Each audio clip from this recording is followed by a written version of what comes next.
உங்கள் அனைவருக்கும் அன்பின் வாழ்த்துக்களை தெரிவிக்கிறேன். கர்த்தர் உங்களை ஆசீர்வதிப்பாராக. பகலெல்லாம் வேலைகளுக்கு சென்று களைத்து போய் சிலர் சாயந்தரம் வந்திருப்பீங்க. நாம் சோர்வாயிருக்கலாம், நம்முடைய ஆண்டவர் சோர்ந்து போவதில்லை. அவர் சோர்ந்து போகிறவனுக்கு பலன் கொடுத்து சத்துவம் இல்லாதவனுக்கு சத்துவத்தை பெருக பண்ணுகிறார்.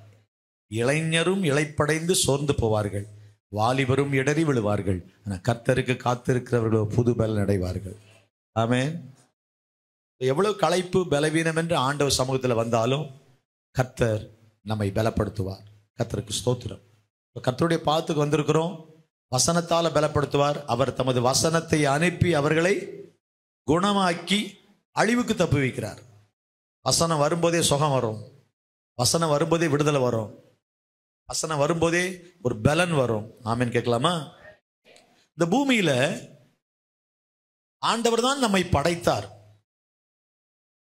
படைத்தவர் ஒரு நோக்கத்தோடு படைத்தார். அந்த நோக்கத்தை அறிந்து நான் வாழ வேண்டும். அதுதான் இந்த நாட்களை கற்றுக்கொள்றது. A purpose driven life. God has got a plan and purpose in my life. I am created by God. He is the creator. He has created me, and everything is created by him and for him, through him.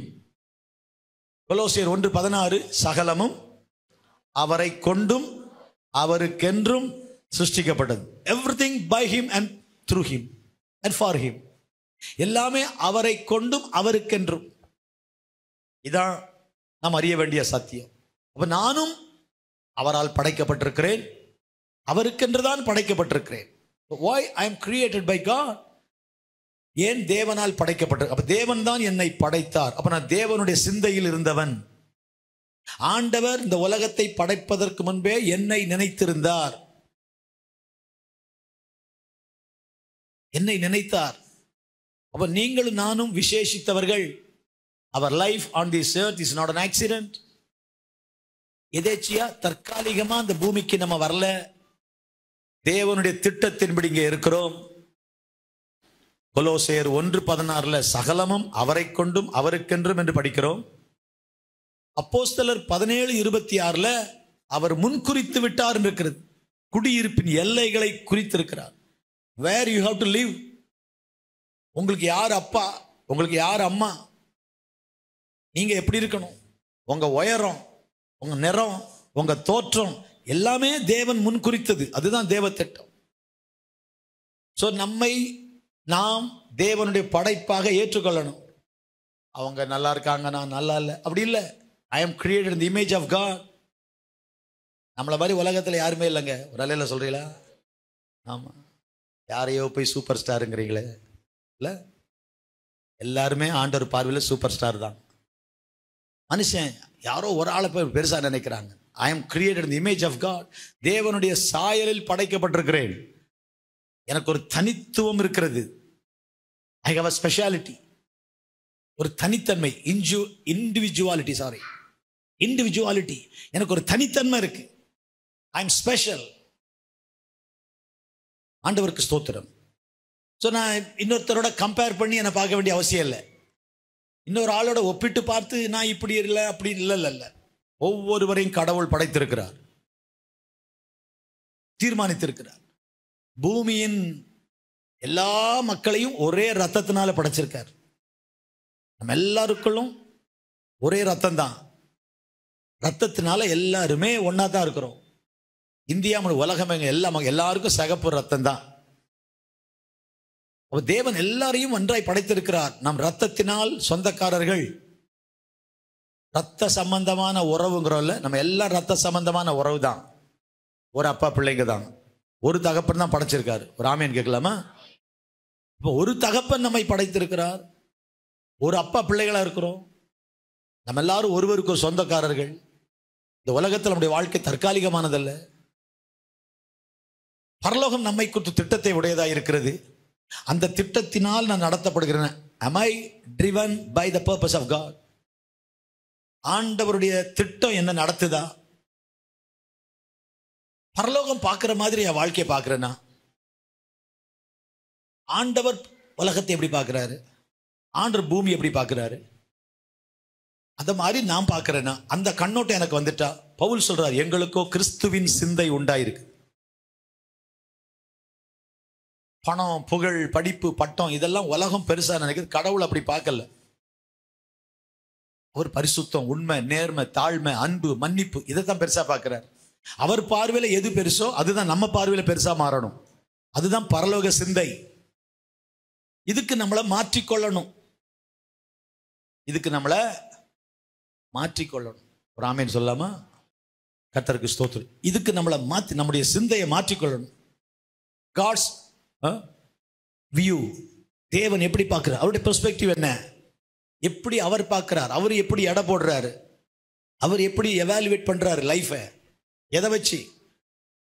100 வருஷம் வாழ்றதை வச்சா? ஒரு ஆள் 80 வருஷம் வாழ்றதை வச்சா? David Livingstone 27 வயசு தான், ஆனா அவரை யாரும் மறக்க முடியாது. சீகன் பால்க் தமிழ் பைபிள் கையில் கொடுத்தவர் 23 வயசுல வந்தார், 36ல போயிட்டாரு. மறக்க முடியுமா? It's not that how long you live, how you live. எவ்வளவு காலம் வாழ்ந்தீங்க என்பதில்லை, எப்படி வாழ்ந்தீங்க, எப்படி வாழ்ந்தோம். இயேசு கிறிஸ்து 33 வருஷம் தான், அது 3 வருஷம் தான் ஊழியம் செய்தார்.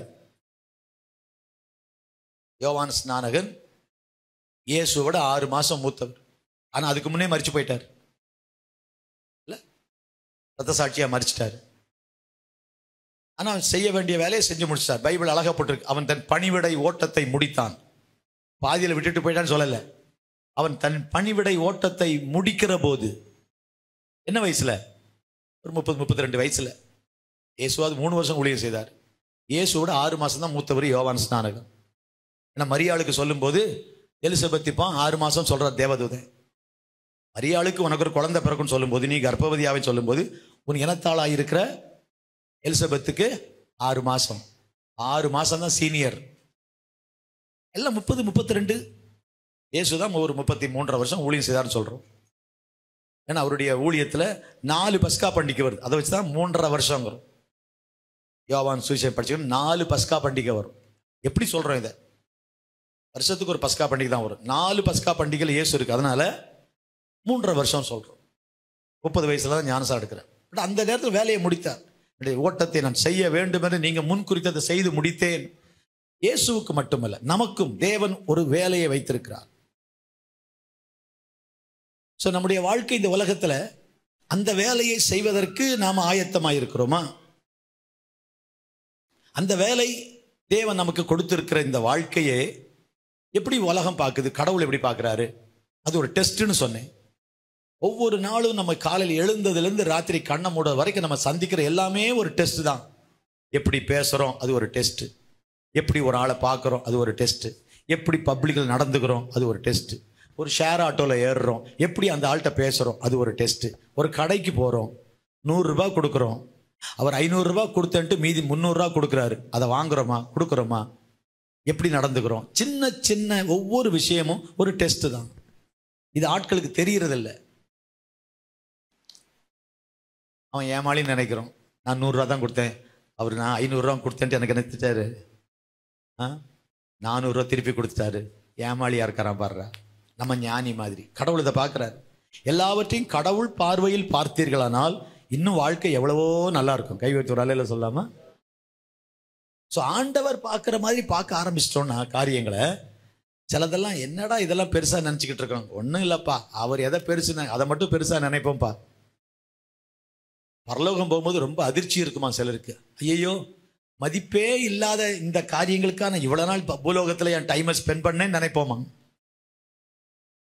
பரலோகத்துல மதிப்பு இல்லாதது. பரலோகத்துல பணத்துக்கு மதிப்பு இல்லை. பரலோகத்துல பணத்துக்கு மதிப்பு இல்லை. பரலோகத்துல பொண்ணுக்கும், அங்க பொண்ணு எங்க இருக்கு? கரையில இருக்கு. பொன்னான பொற்தள வீதி, கோல்டன் ஸ்ட்ரீட். இப்போ பொண்ணுக்கு மதிப்பு இல்லை. அங்க எதுக்கு மதிப்பு? பரிசுத்தம் இல்லாமல் ஒருவனும் கர்த்தரை, தியாகத்துக்கு மதிப்பு, உண்மைக்கு மதிப்பு. அவரோடு கூட இருக்கிறவர்கள் எப்படி இருப்பார்கள்? அவங்க உண்மையுள்ளவர்களா இருப்பார். வெளிப்படுத்தின விசேஷம் ஒரு வசனம் படிக்கிறீங்களா? வெளிப்படுத்தல் 17-14. இவர்கள் ஆட்டுக்குட்டியானவருடனே யுத்தம் பண்ணுவார்கள். ஆட்டுக்குட்டியானவர் கர்த்தாதி கர்த்தரும் ராஜாதி ராஜாவுமா இருக்கிறபடியால் அவர்களை ஜெயிப்பார். அவரோடு கூட இருக்கிறவங்க படிங்க. அவரோடு கூட இருக்கிறவர்கள் படித்தவர்கள் போட்டிருக்கா, பெரிய பட்டதாரின்னு போட்டிருக்கா, எல்லாம் மாஸ்டர் டிகிரி இருக்கிறவங்க போட்டிருக்கா, அவரோட கோடீஸ்வரங்கன்னு போட்டிருக்கா, இல்லைன்னா பெரிய சொத்து லேண்ட்லார்டுன்னு போட்டிருக்கா. அவரோடு கூட இருக்கிறவர்கள் தேவனால் அழைக்கப்பட்டவர்களும் தெரிந்து கொள்ளப்பட்டவர்களும் உண்மையுள்ளவர்கள். அவரோட இருக்கிறவங்க உண்மையுள்ளவர்கள். இதுக்கு தான் பரலோகத்தில் மதிப்பு. அவங்க தான் ஆளுகை செய்வார்கள். ஆமேன் சொல்லாம கர்த்தருக்கு ஸ்தோத்திரம் உண்டாவதாக. அன்பு தேவ பிள்ளைகளே, அப்போ பரலோகம் பூலோகத்தை எப்படி பார்க்கிறது, பூலோக வாழ்க்கையை, இந்த 60 வருட வாழ்க்கை 50 வருட வாழ்க்கை எப்படி பார்க்கிறது பரலோகம், அதே போல நாம் பார்க்க பழக வேண்டும். ஆகவே மனிதன் குறுகிய காலத்துக்காக படைக்கப்பட்டவன் அல்ல. Man is created for eternity. நித்தியத்துக்காக படைக்கப்பட்டவன். நித்தியம் இந்த உலகத்தை எப்படி பார்க்குது? நேற்றைக்கு சொன்னேன், இந்த உலக வாழ்க்கைய கூடாரம்னு சொல்லுது. இந்த உலக வாழ்க்கை என்னது? கூடாரம். கூடாரம். இந்த உலக வாழ்க்கை கூடாரம். நம்ம போக போறதுதான் வீடு. வீடு. காடு, பயங்கரமான ஒரு காட்டில் மிஷினரி ஆப்பிரிக்காவின் காடுகளில் ஊழியம் செய்துட்டு பல வருஷம் ஊழியம் செய்து அந்த ஊழியத்தை முடித்து விட்டு அமெரிக்காவுக்கு திரும்பி கொண்டிருக்கிறார் ஒரு மிஷினரி. அதே கப்பலில் அமெரிக்க ஜனாதிபதியும் வராரு. அதே கப்பல்ல வராரு அமெரிக்க ஜனாதிபதி. மிஷினரி பல வருடம் கர்த்தருக்காக வேலை செய்து பாடுபட்டு ஆண்டவருக்காக உழைத்து தாய் நாட்டுக்கு திரும்பிட்டு இருக்காரு ஊழியத்தை முடிச்சுட்டு. ஆனா கரையில இறங்குறாங்க. இந்த மிஷினரியை யாரும் கண்டுக்கல. ஆனா பிரசிடென்ட்டுக்கு ரெட் கார்பெட், ராயல் ட்ரீட்மெண்ட், சிகப்பு கம்பளம் விரித்து மியூசிக் பேண்டு, வீணை நாதம் தொனித்திடும் நேரம் வரவேற்பு, பெரிய மியூசிக் வச்சு வரவேற்பு, பெரிய வரவேற்பு, பெரிய பலவிதமான தொடர்பு சாதனங்கள், அதுதான் வச்சு பயங்கரமா பிரசிடென்ட் வரான்னு வரவேற்கிறான். இவர் ரொம்ப சோர்ந்து போனார். இத்தனை வருஷம் ஊழியம் செஞ்சுட்டு வரேன், நம்மளை யாருமே கண்டுக்கல. அமெரிக்க ஜனாதிபதி அவர் வீட்டுக்கு போறார், இவர் தன் நாட்டுக்கு வர, 2 பேரும் ஒரு இடத்துக்கு வராங்க. ரொம்ப சோர்ந்து போய், மனசுல சோர்ந்து போய் ஒரு மாதிரி அந்த கூட்டத்தை விட்டு ஒதுங்கி போய், என்ன ஆண்டவரே, இத்தனை வருஷம் ஊழியம் செஞ்சு வந்திருக்கேன், நானும் தாய் நாட்டுக்கு வந்திருக்கேன், அவருக்கு அவ்வளவு வரவேற்பு, நமக்கு ஒண்ணுமே இல்லையே அப்படின்னு ஆண்டவர் கேட்டாரு. மகனே, நீ இன்னும் வீட்டுக்கு வரலப்பா, நீ உன் வீட்டுக்கு வரல, உன் வீடு அங்க இருக்கு, அங்க நான் தான் வரவேற்பு கொடுப்பேன். கை தட்டலாமா? அதுதான் ஆறுதல். You have not reached your home. அவர் வீட்டுக்கு வந்திருக்காரு, நீ இன்னும் வீட்டுக்கு வரல. இந்த உலக வாழ்க்கை கூடாரம், இட்ஸ் a tent. ஆபிரகாம் கூடாரத்தில் இருந்தார், ஈசாக்கு கூடாரம், யாக்கோபு கூடாரம், சாராள் கூடாரம். Everybody lived in a tent. எபிரேயர் 11:8-9-10 வாசிக்கிறோம். கூடாரங்களிலே குடிந்த they valued, இந்த உலக வாழ்க்கையை ஒரு கூடாரம் தான் பார்த்தாங்க. பவுலே அழகா சொல்றாரு 2 கொரிந்தியர் 5:1, பூமிக்குரிய கூடாரமாகிய நம்முடைய வீடு. சரீரத்தை சொல்றாரு. ஒண்ணு, இந்த சரீரம் இது ஒரு கூடாரம், இது அழிஞ்சு போயிடும், இது அழிஞ்சு போயிடும். அலையில சொல்லாமா? இன்னைக்கு ஒருவரை பார்த்து பேசிட்டு இருந்தேன் போன்ல, கொஞ்ச நேரம் போயிருந்தேன். பைபிள் வாசிக்கும் போது ரூமுக்கு போயிட்டு வரலான்னு போனா ஒரு மிஸ்டு கால் பார்த்தேன். சரி, ஏதோ அவசரமானு கூப்பிட்டு பேசினா அஸ்ரே உங்களை பார்க்க வரணும். எதுக்குன்னு கேட்டேன். கொஞ்சம் வாழைப்பழம் கொண்டு வரணும்னாரு. சரி வாங்க, நாளைக்கு கொண்டு வாங்க. உங்கள்கிட்ட தான் கொடுக்கணும், என்கிட்ட கொடுக்கணும் அவசியம் இல்லை. நீங்கள் கீழே கொடுத்தாலே என்கிட்ட வந்துடும். உங்கள் கையில் கொடுத்தா நீங்கள் சாப்பிடுவீங்க, வேற யார்ட்டையா கொடுத்தா எல்லாரும், அவர் என்கிட்ட சொல்கிறார், நான் எல்லாரும் சாப்பிடத்தான் இருக்கு, வாங்க, நீங்கள் நிறைய கொண்டு வந்தால் எல்லாரும் சாப்பிடுவாங்க. இப்படி பேசிக்கிட்டே இருந்தேன். சரி, இவ்வளோ சொல்கிறீங்களே, நீங்கள் இந்த வாரம் வந்தீங்களா? இந்த வாரம் வந்த பாஸ்டர், போன வாரம் தான் வரல, 2 வாரம் வரல, ஏன் ஞானஸ்தானம் எடுக்கலன்னு கேட்டேன். அவர் வாழைப்பழம் கொடுத்ததை விட நமக்கு ஞானஸ்தானம் எடுக்க சந்தோஷமாயிட்டு. அபிஷேகம் பெற்றாங்க, ரட்சிக்கப்பட்டாங்களான்னு கேட்குற நேரத்தில் எல்லாம் அபிஷேகம் பெற்றாங்க. ஃபர்ஸ்ட் டைம், முதல் தடவை கொர்நேலி வீட்டில் எல்லாம் அபிஷேகம் பெற்றாங்க. உடனே அவங்களுக்கு ஞானஸ்தானம் கொடுக்குற ஏற்பாடு பண்ணுங்கிறாரு. இல்லை, பேதுருவை கூப்பிட்டுட்டு அவர் பேசின உடனே அவருக்கு ஞானஸ்தானம் கொடுக்கணும். ஞானஸ்நானம் ரொம்ப முக்கியம். அது விளையாட்டு இல்லை. இயேசுவை நம்புறேன்னா அடுத்த ஸ்டெப் ஞானஸ்நானம். அதில் வந்து தள்ளி போட்டு பிறகு பார்த்துக்கலாம் அப்படி இல்லை. ஆண்டவருக்கு ஸ்தோத்திரம். பேசணும், அந்த பர்பஸோடு இருக்கணும். ஒரு ஆளை சந்திக்கிறோம், பார்க்குறோம், ஜெபம் பண்ணுறோம். நீங்கள் ஞானஸ்நானம் எடுக்கலாமே, ஏன் ஞானஸ்நானம் எடுக்கல? ஞானஸ்நானம் எடுத்து இயேசுவுக்காக வாழுங்க, ஆண்டவர் அற்புதம் செய்வார். தைரியப்படுத்துங்க. 13 வயசுக்கு மேலே பிள்ளைகளுக்கு நம்ம உற்சாகப்படுத்துகிறோம். வாழ்க்கை அந்த சின்ன வயசுலேயே கமிட் பண்ணிடணும். இனி நான் இயேசுவுக்காக வாழ்வேன்.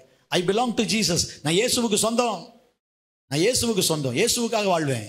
இந்த உடலும் உள்ளமெல்லாம் அன்பர் உமக்காகத்தானே, அப்படி அந்த நிலைக்கு பிள்ளைங்க வந்து இதை சொல்லிக் கொடுக்கணும்.